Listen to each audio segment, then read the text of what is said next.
La Banque de construction de Chine est la deuxième entreprise chinoise à être cotée à la Bourse des métaux de Londres.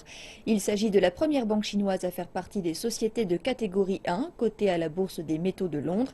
Cette acquisition a été rendue possible par une prise de participation majoritaire de sa filiale internationale au sein de la société britannique Medist, spécialisée dans le négoce des métaux. La filiale internationale de la Banque de construction de Chine a finalisé l'achat de 75% des parts de la société Medist, spécialisée depuis 45 ans dans les négociations des métaux. Elle est devenue donc la deuxième entreprise après GF Financial Markets, l'une des plus grandes sociétés de courtage du pays, à entrer dans la salle des transactions de la Bourse des métaux de Londres.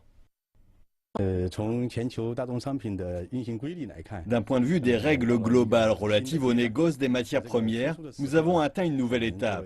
Nous voulions faire partie des sociétés de catégorie 1 cotées à la Bourse des métaux de Londres. Et nous le sommes maintenant.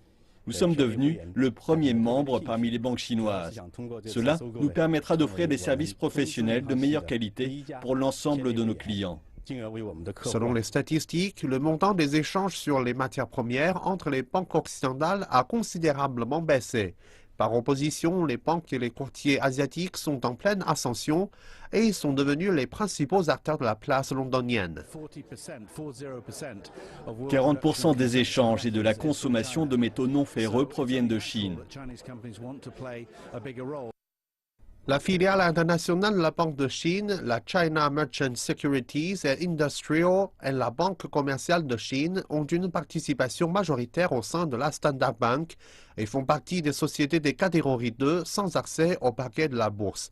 Depuis que les bourses des métaux de Londres a été rachetée par la bourse de Hong Kong en 2012, elle n'a cessé de chercher à attirer plus d'entreprises chinoises, dans la mesure où la Chine reste le plus grand consommateur de la plupart des matières premières et représente presque la moitié de la demande de cuivre mondiale.